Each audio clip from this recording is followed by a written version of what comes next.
चलिए आज हम 8051 माइक्रो कंट्रोलर के एड्रेसिंग मोड्स के बारे में बात करेंगे। आप लोगों ने जो पेपर देते हैं उसमें यह क्वेश्चन ज़रूर आता है कि 8051 के एड्रेसिंग मोड्स क्या होते हैं। तो कैसे पेपर बनाने में लिखना है उसके बारे में आज हम डिस्कस करेंगे। तो सबसे पहले the microcontroller 805 instruction set includes 110 instructions. इसमें जो है टोटल 110 इंस्ट्रक्शंस होते हैं। Out of which 49 are single byte, जो सिंगल बाइट इंस्ट्रक्शन है वो 49 हैं। 45 इंस्ट्रक्शन जो हैं 2 बाइट इंस्ट्रक्शंस हैं और 17 जो हैं 3 बाइट इंस्ट्रक्शंस होते हैं। The instruction format consist of function mnemonics followed by destination and source. तो जो इंस्ट्रक्शंस होते हैं इन्हें निमोनिक्स भी कहा जाता है। तो पहले निमोनिक्स होते हैं, उसके बाद डेस्टिनेशन और सोर्स फीड के बारे में बताते हैं। तो ये जो साइट है www.digibharatam.in, यहाँ से मैं आपको पढ़ा रहा हूँ और ये साइट पर 8051 के एड्रेसिंग मोड्स के बारे में हिंदी और इंग्लिश दोनों में ही समझाया गया है और दिनांक है इस पोस्ट की 5 मार्च 2024। तो यदि आप इसके बारे में जानना चाहते हैं तो इस साइट पर आइए और हिंदी और इंग्लिश दोनों में ही आपको ये नोट्स मिल जाएंगे। चलिए तो हम आगे बढ़ते हैं। तो ये देखिए अभी मैंने आपको इंग्लिश में पढ़ाया और नीचे यहाँ पर हिंदी में लिखा गया है। अब addressing modes of 8051, the way in which the data operands are accessed by different sections is known as the addressing modes. There are various methods of denoting the data operands in the instruction. The 8051 microcontroller supports mainly 5 addressing modes they are। तो जो data operands होंगे उनको अलग अलग तरीके से address किया जा सकता है, उनको ही एड्रेसिंग मोड्स कहते हैं। तो कुल मिलाकर माइक्रो कंट्रोलर में 5 प्रकार के एड्रेसिंग मोड्स होते हैं। आइए हम देखते हैं। सबसे पहला है इमीडिएट एड्रेसिंग मोड्स या तत्काल एड्रेसिंग मोड्स, दूसरा डायरेक्ट एड्रेसिंग मोड्स, तीसरा रजिस्टर एड्रेसिंग मोड्स, चौथा रजिस्टर इनडायरेक्ट एड्रेसिंग मोड्स और पांचवा इंडेक्स एड्रेसिंग मोड या अनुक्रमित एड्रेसिंग मोड्स। तो सबसे पहले इमीडिएट एड्रेसिंग मोड्स या तत्काल addressing modes. The addressing mode in which the data operand is a constant and is part of the instruction itself is known as the immediate addressing mode. तो इस प्रकार के addressing modes में जो data होता है इंस्ट्रक्शन का ही part होता है। Normally, the data must be preceded by a hash sign. These addressing modes can be used to transfer the data into any one of the registers including DDR। और ये जो इसमें data होता है normally उसके पहले हैश का sign लगा होता है और जो इस प्रकार के एड्रेसिंग मोड का उपयोग डेटा को डायरेक्ट ट्रांसफ़र करने के लिए रजिस्टर्स में होता है और होता है। उदाहरण move A hash 27H, the data constant 27 is move to the accumulator register. तो यहाँ पर मूव ए 20 से हैश 27H में जो 27 जो हैक्स में लिखा गया है ये एक डेटा है जो कि हैश के द्वारा बताया गया है, इसको हम ए रजिस्टर में ट्रांसफ़र कर रहे हैं। दूसरा उदाहरण दिया हुआ है ऐड R1 हैश 45H। यहाँ पर 45H हैक्स डेटा जो है इसको R1 रजिस्टर में हम कॉपी कर रहे हैं। तीसरा मूव DPTR हैश 8245H। यहाँ पर जो 8245H जो डेटा है इसको डेटा पॉइंटर पर कॉपी किया जा रहा है।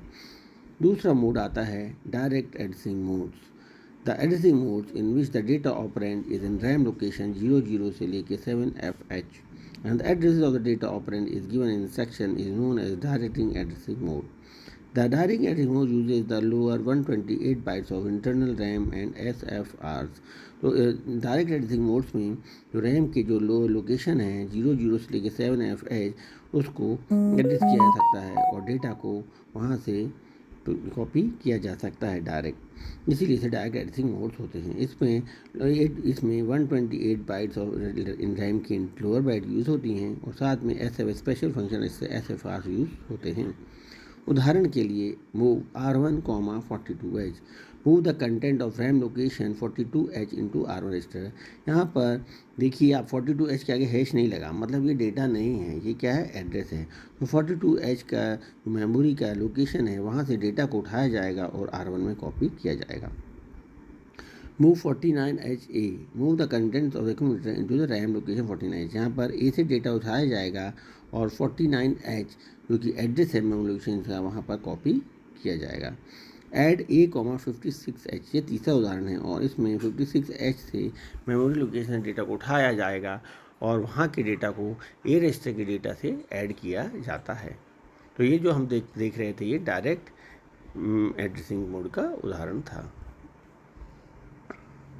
अब तीसरा है रजिस्टर एड्रेसिंग मोड।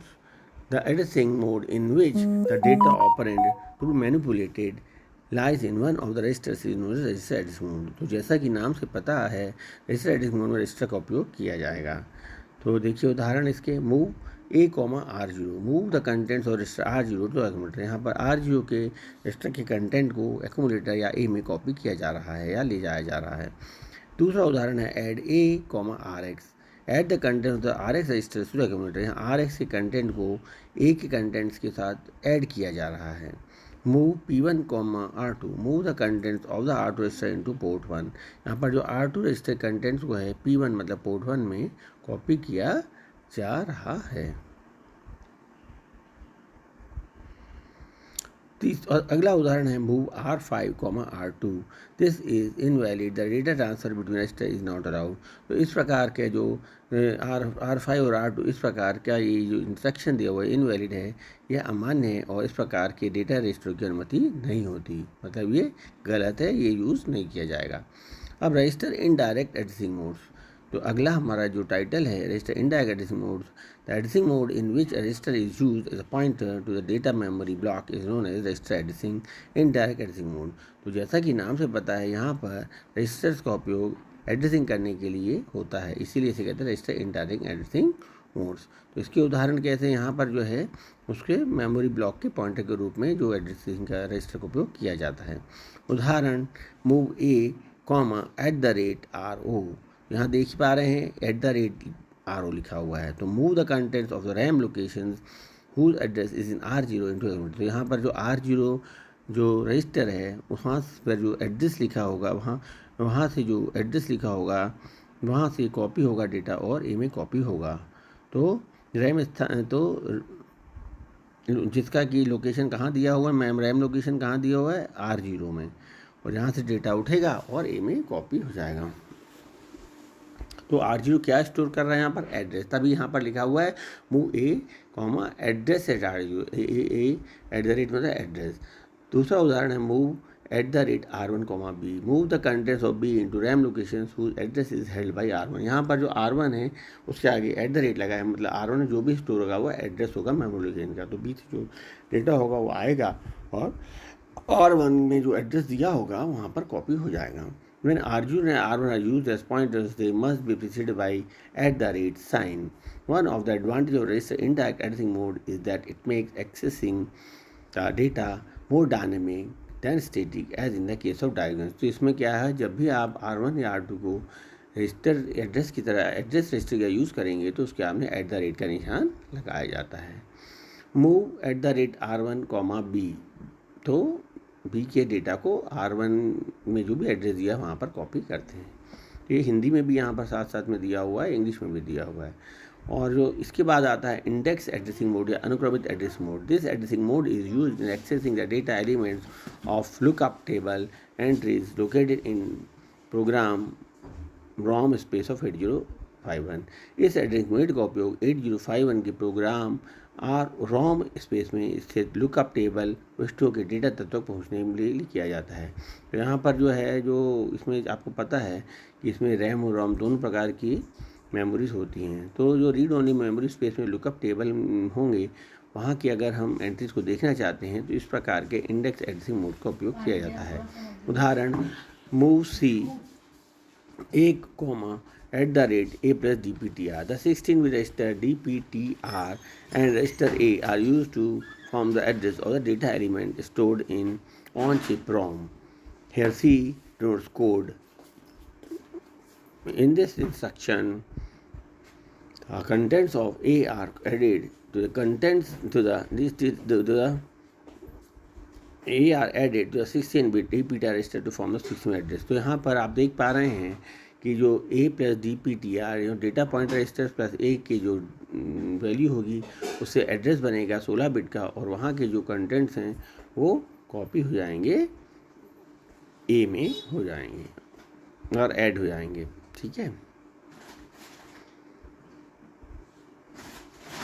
तो इस प्रकार हम देख पा रहे हैं कि ये इंडेक्स एड्रेसिंग मोड है और इसका उपयोग रोम में स्थित इन जो लुकअप टेबल्स की प्रविष्टियाँ हैं उनको देखने के काम में आता है। तो इसी प्रकार से अगर आपको पेपर में आएगा तो आपको इसको ये पांचों एड्रेसिंग मोड्स जैसा कि हमने पहले ही पढ़ा है कौन कौन से, immediate, direct addressing, register addressing, register indirect addressing और इंडेक्स एड्रेसिंग को समझाना पड़ेगा। धन्यवाद।